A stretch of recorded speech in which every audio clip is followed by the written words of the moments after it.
Good morning. My name's Ed Armantrout, and I'm the pastor here at New Burlington United Methodist Church, and I'd like to welcome you to our message this morning. The scripture I picked out is from Luke. It's chapter 19, verses 1 through 10. It's the story of Zacchaeus. He entered Jericho and was passing through it. A man was there named Zacchaeus. He was a chief tax collector and was rich.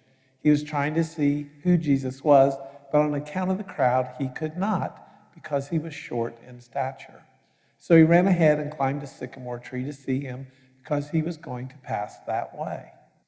When Jesus came to the place, he looked up and said to him, "Zacchaeus, hurry and come down, for I must stay at your house today." So he hurried down and was happy to welcome him. All who saw it began to grumble and said, "He has gone to be the guest of one who is a sinner." Zacchaeus stood there and said to the Lord, "Look, half my possessions, Lord, I will give to the poor.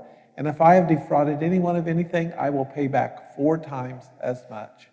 Then Jesus said to him, "Today salvation has come to this house, because he too is the son of Abraham. For the Son of Man came to seek out and to save the lost." So I caught this message required changes, because when we decide to follow Jesus, it doesn't mean we're going to continue to do what we've always done. We're going to make changes in our life, and that's really what Zacchaeus does in this story.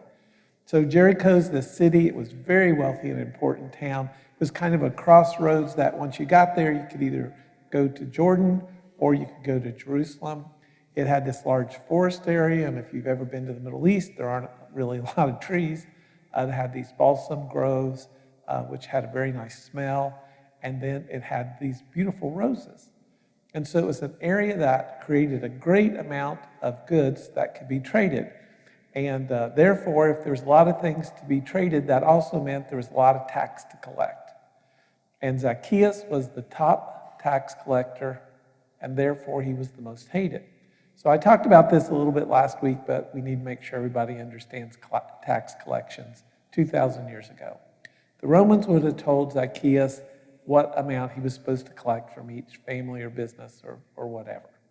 Anything he got above that, he could just put in his pocket. So it's pretty clear after reading the scripture that Zacchaeus might have been one of the best at over collecting. So Zacchaeus is really wealthy.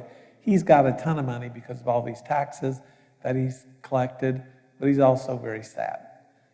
He's sort of an outcast because nobody really wants to be around him, and so he's searching for something. I think we're going to find out he was really searching for the love of God. Now, if you look around at our world and you see people that, whether it's a gambling addiction, whether it's a drug problem, I would say they fall in the same category as Zacchaeus. They don't know why they're unhappy, and they're trying to find something that's going to make them feel better, and so they turn to what I would call vices, and a lot of times they just make them worse. So Zacchaeus is there. He's kind of a small guy. We don't know how small, but he is really determined to see Jesus. Now you need to think about this for a little bit, because everybody clearly knows who he is. And if you've ever been a big crowd of people for whatever event, there's always a lot of jostling around. You know, people are getting bumped and beat around a little bit. The problem for Zacchaeus is A, he's small, and B, nobody likes him. And so if you're going around him, and instead of just like giving him a little nudge, maybe you give him the full-on elbow right to the chest and ribs, because there isn't anything he can do about it. So he has to have a certain amount of courage to go into this big crowd, because he knows he's going to get beat around a little bit. Now, when we talk about a sycamore tree, think of it in terms, the kind of tree isn't really that important. It's just a tree that you can climb pretty easily. So in my front yard, we have a big maple tree. All the branches are pretty high up. It is pretty impossible to climb. Where Sophia, my granddaughter, lives, she has a tree that has 2 or 3 really pretty low branches, about 4 feet off the ground. Her dad made her a little ladder to get to him now, but I would say in a couple of years, she'll just pull herself up and be able to climb the tree, and it's a pretty good-sized tree. So it's not so much the kind of tree it's important. You just need to know it was a tree that he could climb. So Zacchaeus gets up there. He sees Jesus. They go to dinner together. And kind of probably the most important part of this story is Zacchaeus becomes a changed man. So he's telling us he's going to give half his money to the poor. So he's going to do it that way. Then he's going, which we know he has, but if he has cheated anybody, he's going to reimburse him. And he tells him he's going to reimburse him 4 times the amount that he overcharged him. Now we're going, oh, okay, well, 4 times is a lot. The common kind of reimbursement, if you cheated somebody 2,000 years ago, you were going to do it 2 times. So he's really doubled what the law required. So instead of doing 2, he's going to do 4. And so for Zacchaeus, he could say, well, I'm a changed man, and I'm going to do this, and I'm going to do that. It doesn't really matter what he says, what his testimony is. The question is, what are his actions going to be? And so for all of us, as we follow Jesus Christ and try to become more like him, it's not what we say we're going to do. It's, do we actually change our actions, or do we just keep being the same people that we've always been? So at the end of this scripture, Jesus says the Son of Man came to seek and save the lost. Now, a lot of times we think of lost as not being godlike or whatever.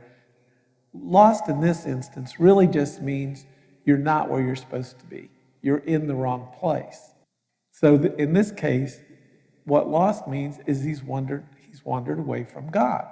He's not where he should be in relationship to God. So for us to be in the right place, it means we have to be obedient. So we're not talking about the physical place, but that spiritual place. Do we have a close relationship with the Lord, or do we have a relationship that's led us astray, led us away from the Lord? Now, you guys won't see this until afterwards, but I bet all of you know that Zacchaeus was a wee little man, and we're going to sing it this day. Not really part of the children's story, but just because it seems like since so much of this was about Zacchaeus, we should sing that at the same time. So our whole goal here for us, what we should learn from this scripture is make sure that you're in that right place with the Lord.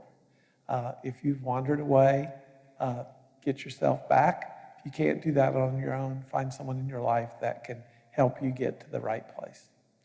See you next week.